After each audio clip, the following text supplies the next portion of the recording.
Hey there, it's John from Heroes and Legends. We have some huge Hour of Devastation news to talk about today. 3 big cards that have been leaked, and I use the term leak a little loosely here because it appears that they were accidentally leaked by Wizards themselves. So this morning, some players noticed that if you go to the French Standard Showdown page on their website, that these cards were posted there, and they captured them, started circulating them. They've since been taken down, but what we got was a glimpse at 3 major cards from the upcoming set.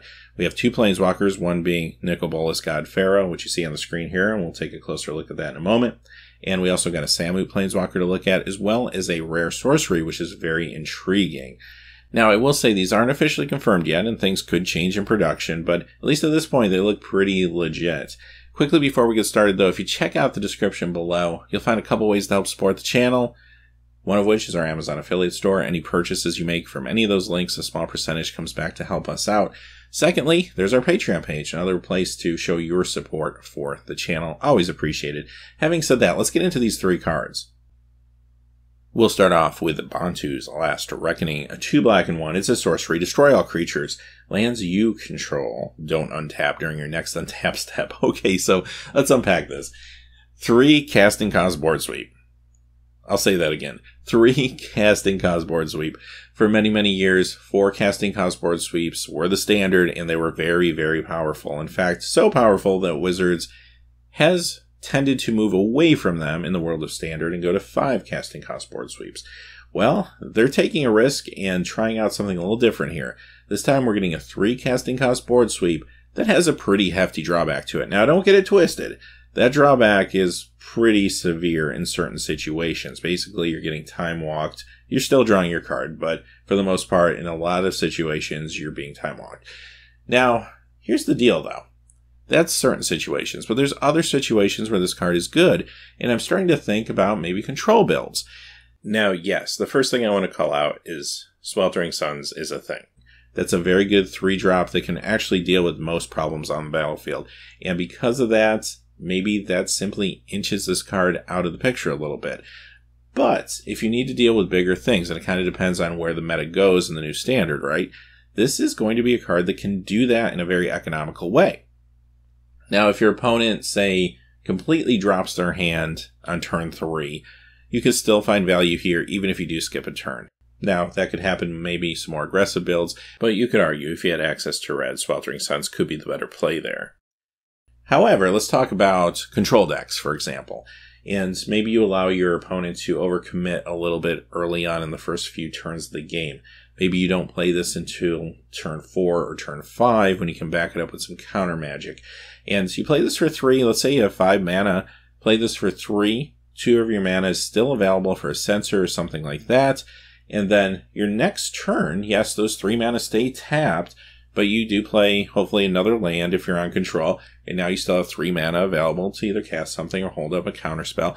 So it isn't as damaging in those type of situations, so it makes me feel like there's a possibility at least some decks may definitely find a role for this in standard, and it could be quite successful there. So it's very early to call that, obviously. We haven't seen any other cards from the set yet, so I don't want to get ahead of myself, but I feel like the raw power level is definitely here, not only in perhaps standard, but maybe some other formats as well.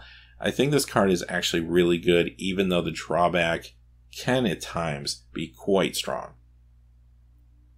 Alright, let's move on to the Planeswalkers. We have Samut the Tested, and I want to say, first off, I called this one all through the Amonkhet previews. I was saying Samut has got to become a Planeswalker, and it's happened. So a green, a red, and 2, 4 loyalty +1, up to 1 target creature gains double strike until end of turn. -2, this will deal 2 damage divided as you choose among 1 or 2 target creatures and or players. -7, search your library for up to 2 creatures and or planeswalker cards, put them on the battlefield, then shuffle. The ultimate's awesome. Let me start there. The ultimate's phenomenal if you can get there. It's going to take you a little time to get there, but if you can get there, fantastic. And that's why I feel like, if nothing else, this is going to be a really good commander card, because if you can pull that off, you can pull some crazy stuff out of your deck. You have 4 loyalty for 4 mana. That feels pretty good. You can bump that up to 5 very quickly. So economically, that feels good to me. Here's my big problem with the card, though. This card can't defend itself. And that can be a problem sometimes for Planeswalkers. It can get rid of a small creature with the -2 ability, sure. But that's kind of it. You already have to have your boards set up to protect this when you play it. And if you're behind and you top deck this, it's not going to help you win the game. In fact, that +1 won't do anything if you don't have a creature that can attack in. So that's a little bit awkward. Maybe even if they said double strike until your next turn, that would have felt a little bit better because then it could be used defensively too. But it doesn't do that. So it's kind of a win more in a lot of ways, because if I'm already ahead and I can defend myself and I can attack in, then I get more damage across with that +1, and then maybe eventually I can pull more big things out of my deck. But it doesn't help you when you're behind, and I think that's going to keep it out of the world of Standard. I do think it would be really fun in Commander. It has a weird sort of tooth and nail effect for a -7, and I really like that. You can even pull Planeswalkers into play. That's awesome.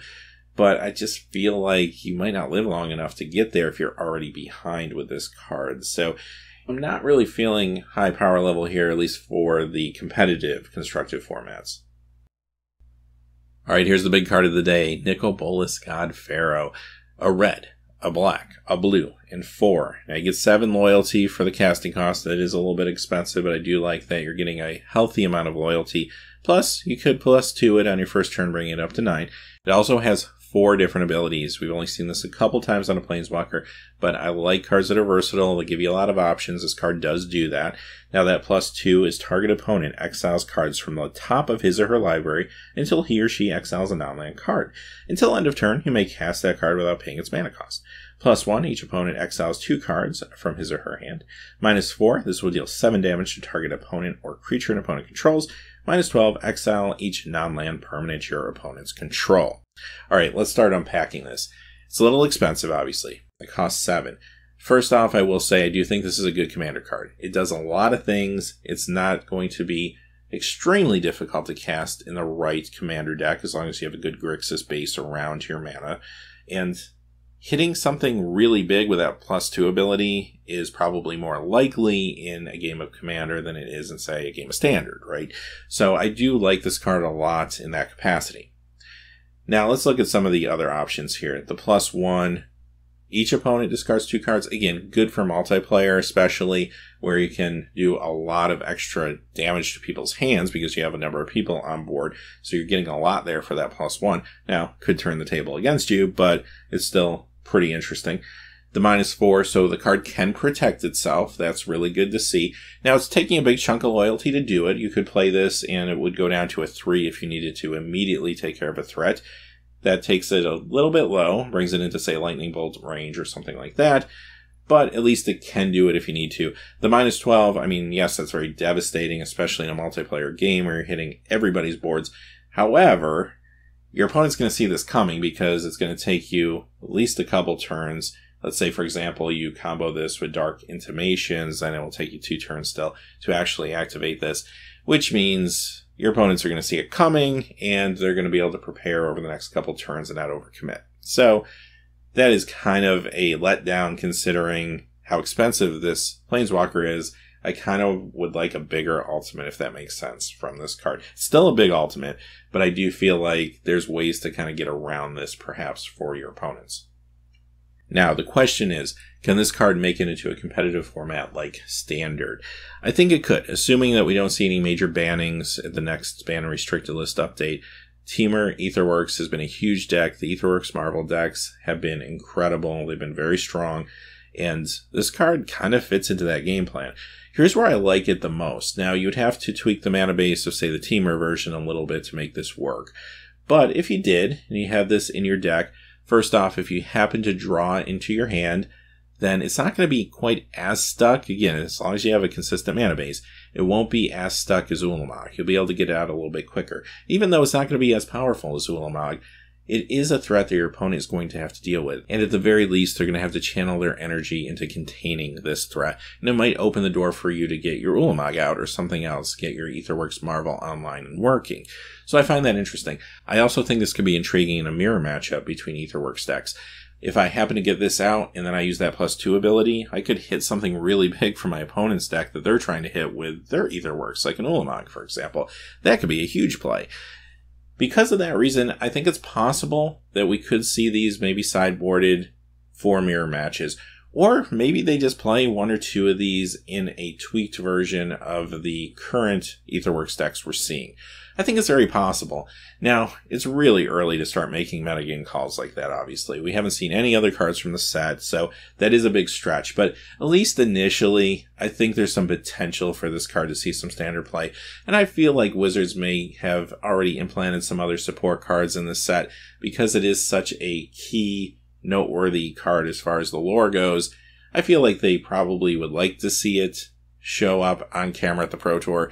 So I have a feeling there might be some other cards that enable this to make it even better. So we'll watch out for those. Now, having said that, those are the cards for today.